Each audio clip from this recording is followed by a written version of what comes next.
Well, good day, everybody. It is the 14th. I remember because yesterday was the 13th. Today is the 14th. And how are we going? How's everybody going today? Well, I had a bad night last night. I think it was, I don't know what time this morning I got to sleep. I usually go volunteering about Tuesday, but of course I was up all night, couldn't sleep. I didn't go. I think I finally went to sleep after I had breakfast about 7:30. Yeah, I got up at 7:30 because I had left my morning meds, and I had breakfast. Then I uncovered Archie, and I went to bed. And I slept. I think it was about maybe 11:30. I woke up. Did it to the loo, back to bed. Then it was about 2 o'clock that I woke up again. And it is now a bit after 4 o'clock in the afternoon. So, got a little insect. Mozzie, I don't know. Whew, so I'm a bit late getting today, so a bit of chocolate might go down really well at the moment. What did I say it was? 14. 14 chocolate. Oh. I was nearly going to have pizza today. Order Domino's pizza for lunch, but 2 o'clock after 2:30, 3, I thought, I want to get this done. Tuesday's not a good day because it's double Tuesday, I think. So I might leave it till tomorrow. So what are we, 14th? There we are. Where is it? There. What have we gone into today? Oh, I like this one.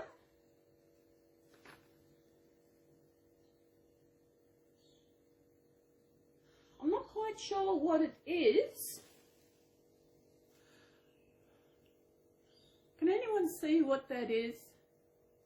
You know what? The only thing I care about what that is chocolate. I wonder.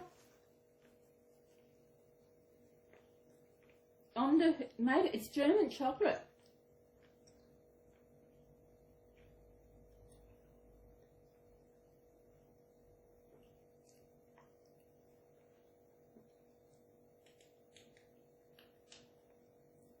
Maybe present peanuts and tree nuts. Maybe present. Contains 30% cocoa and 14% milk components. So what's the rest? Sugar. My goodness, there's a lot of sugar in that. You can always tell when there's a lot of sugar in something. It's the first ingredient. I think it's the top 3 ingredients. It means there's a lot. If sugar's in the top 3 or 4 ingredients, it means there's a lot of sugar. So that means got a lot of sugar in that. Although all I can taste is the cocoa. The chocolate. Chocolate. Hey, Archie Finarchi. Hey? So what did I say today was? 14th. Let's have a look. I put him out the front. He doesn't get out front very often. Do you, little one? Yeah. That's tomorrow. And here, 14th. Up here. I was going to say Rudolph, but he hasn't got a red nose. There's it.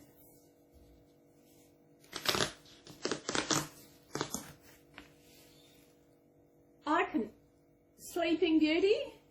No, it's not. Close. Oh! The Elves and the Shoemaker. Who remembers that as a kid? The Elves and the Shoemaker. I want to tear that off. The Elves and the Shoemaker. I can remember that. Oh my goodness. The Elves and the Shoemaker, because I thought that was one of the princesses lying down, you know, that's what I thought it was. Yeah.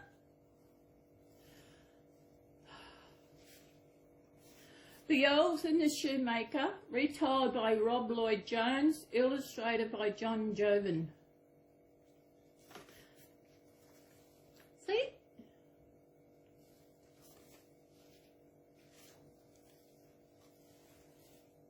Once there was a famous shoemaker.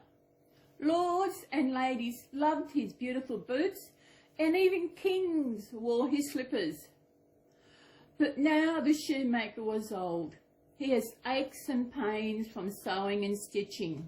Yeah, poor fella. There he is. No one wanted to buy his shoes or his boots anymore. All day long his shop sat silent and empty. Poor man. Isn't he? He's silent and empty. The shoemaker stared at his last piece of leather and sighed. After this, I don't know what we will do. There he is, his very last piece of leather. It's sad. We'll worry about it in the morning, said his wife, trying to comfort him as they went to bed. But morning came with a big surprise. There on the workbench sat a fantastic pair of brand new shoes. Ah, look at that. New shoes.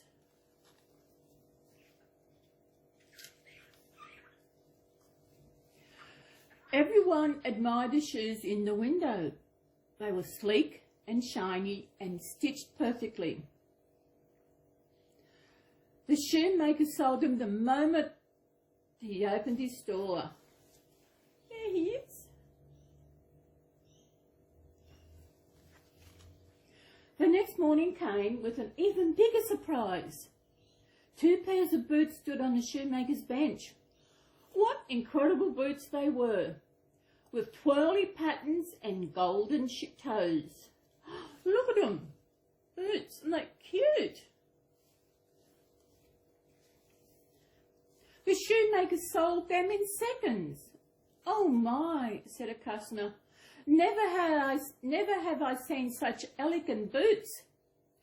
Heavens, gasped another. Just look at those laces and handsome high heels. Look at them. Beautiful. The strange shoe magic continued for weeks. Every morning when the shoemaker woke, there on his bench were more fabulous shoes. Each day they were finer than the last. He's got some more. Wow. They had shiny buckles, twirly ribbons, and pretty bows tied in leather and lace. Look at them. Isn't that amazing? I wonder who was doing all this. Word spread. The shoemaker is back to his best. People came from far and wide to buy his splendid shoes. Look, his shop is now a lot of people in it after his shoes. But the shoemaker felt strange about his change of fortune. He knew that his shoes were not really his shoes at all. Let's hide in the workshop tonight, he said to his wife. We'll see who's making all these wonderful shoes. There they are. So maybe they'll get to see who making these shoes. That night, the shoe shop door opened with a quiet creak. 2 shadows flitted through the silvery moonlight and soft feet pattered against the floor. Ooh, you can see their shadows.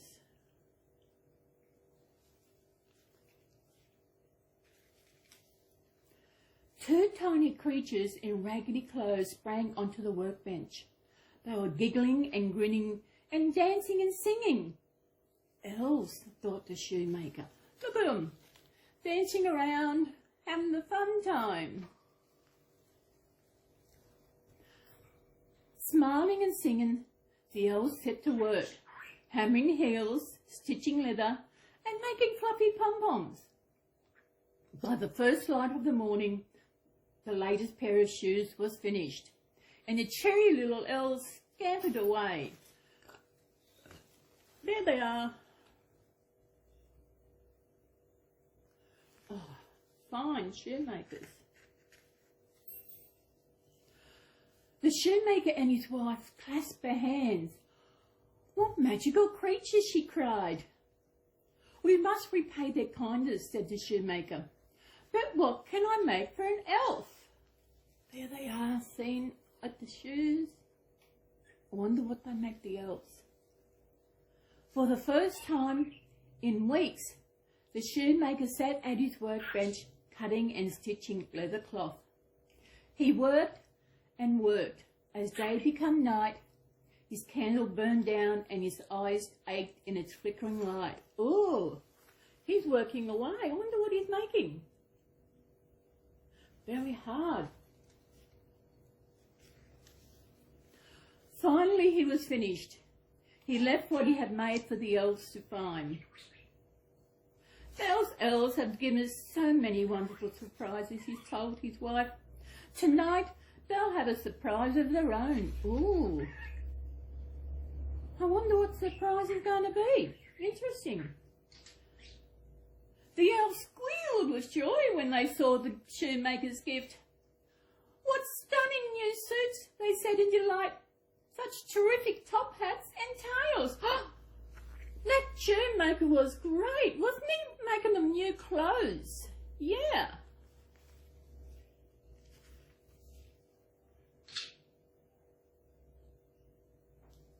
The elves danced all around the workbench, gleefully singing about their magnificent suits.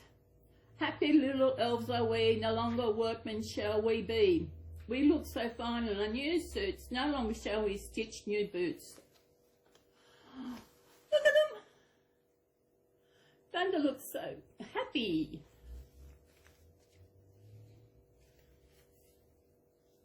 The shoemaker and his wife watched the happy elves skip off into the night.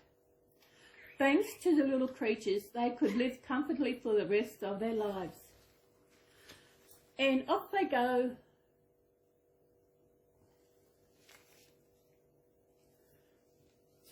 The shoemaker never made another pair of shoes, but whenever he thought of the elves, he smiled. He hoped they were still singing and dancing somewhere in the fine hand-stitched suits. There they are. He doesn't have to work. He must have made a lot of money from all them shoes. He was so lucky. About the story. The Elves and the Shoemaker was first written down by the brothers Jacob and Wilhelm Grimm. The Grimm brothers, who lived in Germany about 200 years ago, loved fairy tales. They collected lots of other stories too, including Cinderella and Snow White. And that's the story for today. That was really good.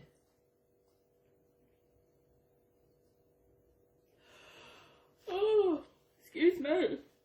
Oh. What's Archie doing over here? What are you doing, Archie?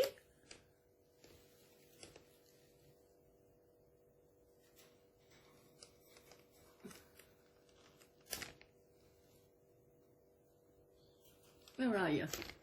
Sorry, but jerking. Where is he? Archie! Archie! Archie! Archie! Come on, baby. Come on. Come on down here. Come on. Down here. What? You're not going to do anything. Where are we? This got a jerk. There he is. Sorry about all the jerking. There he is. We got just. There he was. Hello. Come on.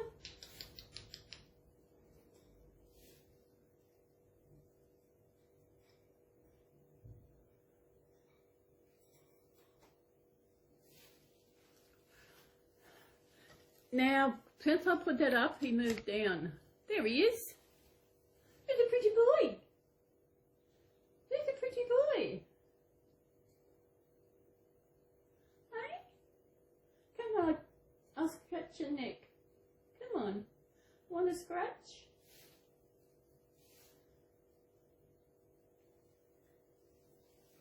One thing, he's not scared of me. When I let him out, he flies to me, flies to my head, on my shoulder, on my glasses. Don't you? I should put them photos in. Oh, you can see his tail. I'll bring this back. G'day. Oh, sorry. I had a really bad night last night. What did I do last night? Nothing. I was on my phone, on Facebook. You know, I had the videos. They had videos to watch, so I watched that. I do something I didn't have to really concentrate looking at, so I just, and trying to sleep. I was tired, but I couldn't sleep. And the reason I feel the reason is it's Christmas, and with having to find a new home, and it does get to me. This is my 14th Christmas in Coffs Harbour, and my 14th Christmas spending the day alone.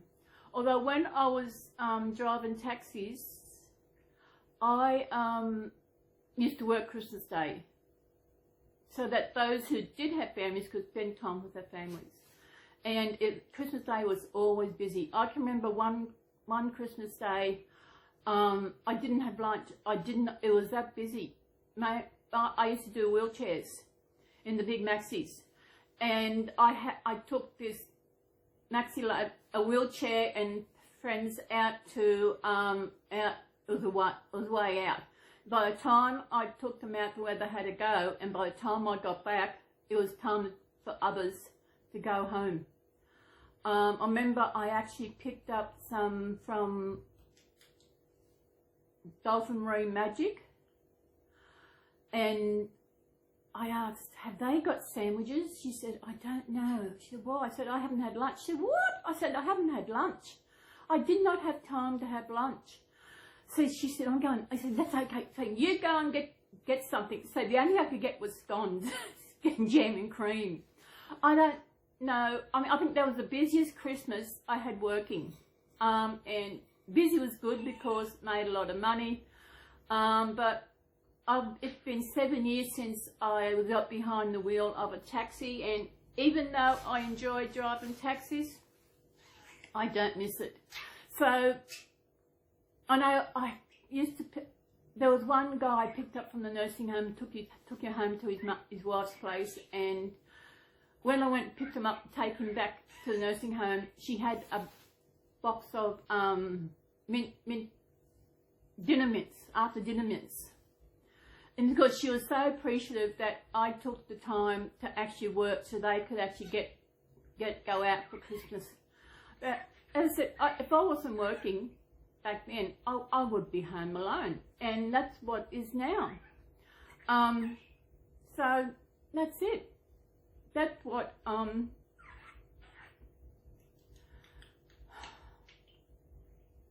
Christmas is not Christmas anymore to me. And now it's just another day because it's the same thing. I don't want to go out for a day, go somewhere to pub because that costs money. I don't know what I'm going to do Christmas Day. As the day gets closer, I will try to figure out what I'm going to get. I might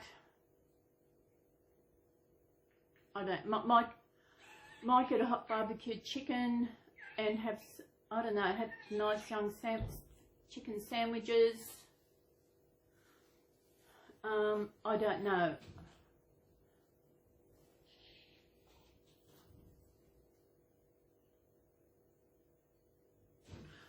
whatever I do, I'll probably binge watch something.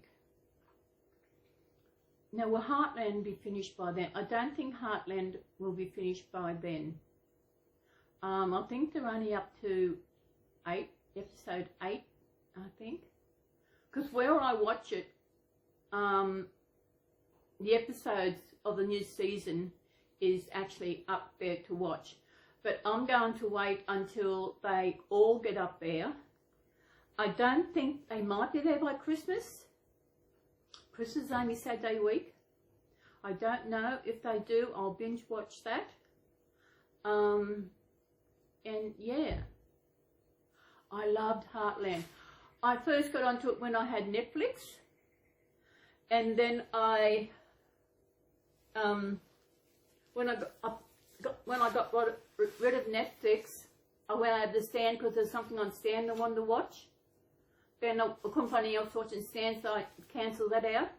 But then I found this place where I watch my movies and TV shows and that, and I found it on there. So I wasn't quite sure what season I had finished on Netflix. So I started right from the beginning, and it was really good. I do know, give you a hint, there's another wedding in season 15. I won't say what it... I've seen the clip somewhere. Jack and Amy sing. Jack plays guitar and Amy sings. But that's all. I didn't watch the video because I didn't want to spoil it when I actually go to watch it. But I said there is another wedding coming up in season 15. I wonder who it is. You know? I like all the characters on Homeland. And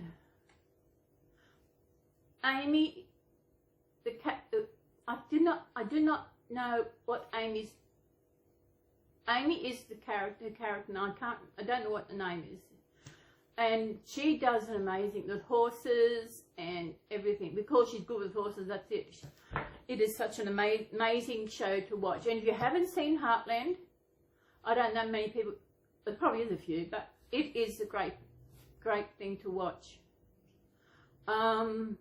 It's a great show. It's set in Canada. I think it's up in Alberta, Canada.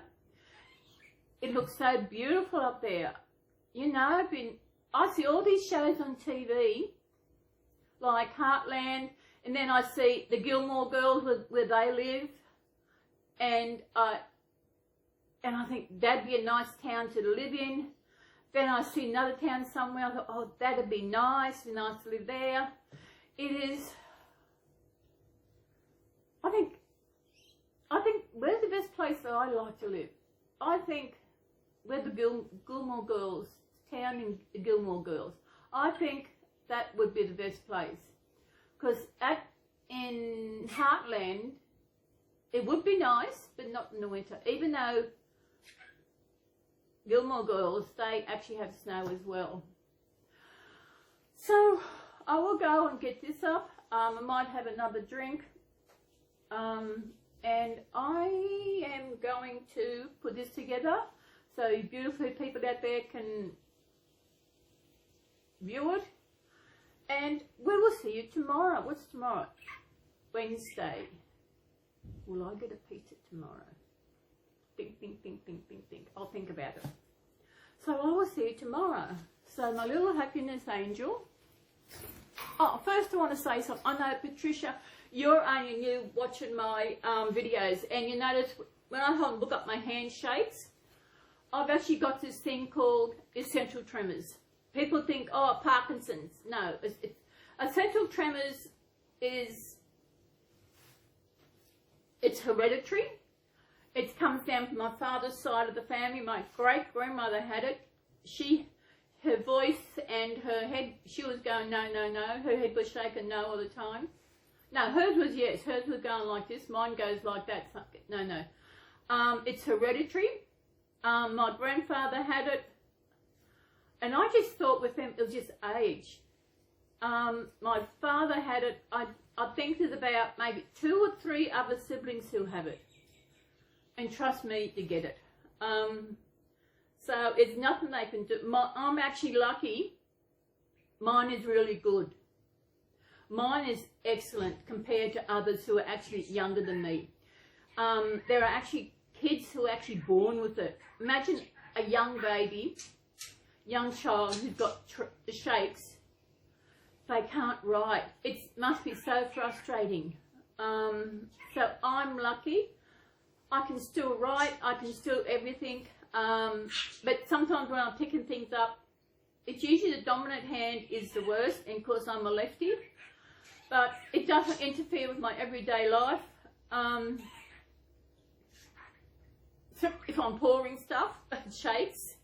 But otherwise, no, it doesn't affect my everyday life. I don't take any medication for it because I don't need to take any medication for it. Speaking of which, I've got to have my afternoon meds. So we will go and we will see you tomorrow. And hope you enjoyed that. Share around that we've got some Advent calendar stories being read on my channel. And for me and everybody at Celys Reborn Babies, we will see you tomorrow. Bye.